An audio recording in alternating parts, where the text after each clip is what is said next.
What if Nigeria's biggest refinery couldn't keep its own marketers, and they quietly turned back to importing cheaper fuel instead?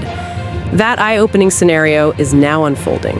According to recent reports, major petrol marketers in Nigeria are planning to abandon the Dangote Petroleum Refinery's products and revert to importing fuel, all because they claim they can source cheaper petrol elsewhere. Despite the refinery's promise to end Nigeria's import dependence, this move suggests deep cracks in the downstream value chain. Here's the full story. The core issue: marketers are dumping the refinery. In a striking development, marketers say they will dump the Dangote Refinery's output and return to imports, citing cost competitiveness issues. Key behind-the-scenes facts. Reports indicate that the ex-depot price from the refinery recently climbed to around 877 naira per liter from about 820 naira earlier. Meanwhile, some marketers claim imported fuel can be landed cheaper, giving them margin or flexibility. This calculation is driving their decision. The refinery, for its part, insists product is available and that it has large stocks ready for loading. The bottom line, a major downstream player is effectively signaling no longer commercially viable to source from the domestic refinery under current terms. But wait, isn't the Dangote Refinery supposed to fix this? Yes, by design. The Dangote Petroleum Refinery, 650,000 barrels per day capacity, was built to transform Nigeria's fuel import dependency, allowing local refined output to meet domestic demand and generate exports. Yet, the refinery says crude inflow has been reduced as a strategic response to global price and market conditions. Marketers claim that despite the refinery's output, the landed cost of imports remains competitive, and supply and logistics from the refinery may lack advantages in margin or timing. The situation reveals that refining capacity alone doesn't guarantee downstream adoption. Markers, logistics, pricing, and incentives all matter. Why marketers are hesitating? Key pain points: pricing mismatch and margins. When the refinery's ex-depot product is perceived as higher cost than import alternatives, marketers lean towards imports. Their business is margin-driven. If the refinery cannot offer competitive pricing, they will turn elsewhere. Supply reliability and logistics. Marketers need assurance of timely supply, efficient loading, transport, and distribution. If the refinery process is slower, bottlenecked, or favoring certain clients, the risk pushes them back to import sources. Import arbitrage and trade dynamics.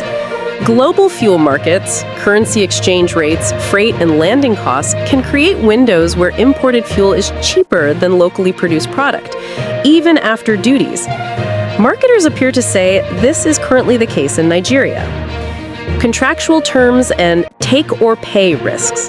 If marketers feel locked into rigid terms or lack flexibility with the refinery, they may feel more comfortable with the import market where options are greater.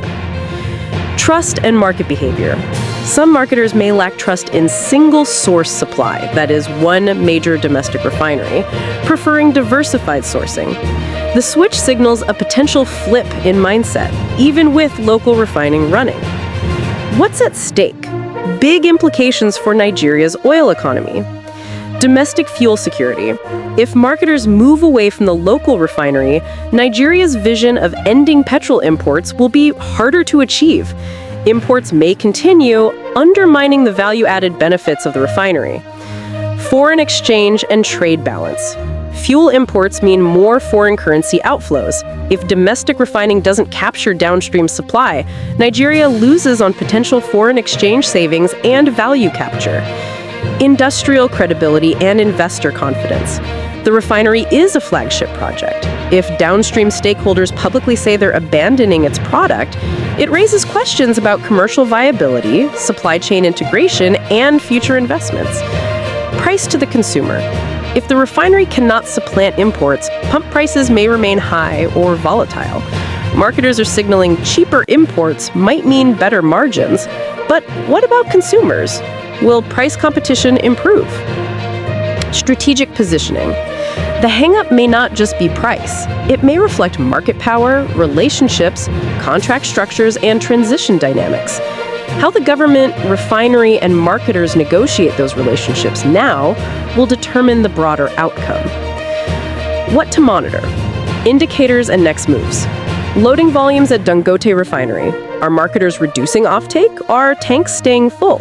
This will show commitment or withdrawal. Import volumes of PMS and other fuels. If imports climb while refinery supply falls, the shift is material. Depot or landing cost comparisons.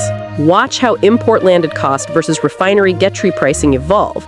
If imports remain cheaper, trend likely continue. Policy or regulatory response. Will government intervene via pricing policy, subsidies, import licenses, or incentives to force or encourage uptake of local supply? Negotiations between refinery and marketers. Are marketers negotiating lower pricing, flexible contracts?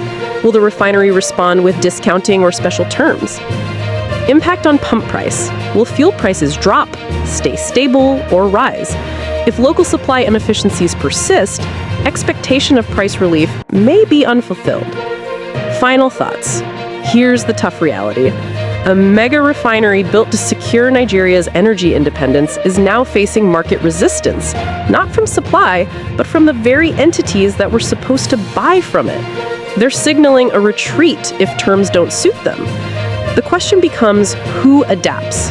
The refinery, the marketers, or the policy framework around them? If Nigeria is to truly shift from import dependence to domestic supply dominance, the mechanics of the downstream sector must work.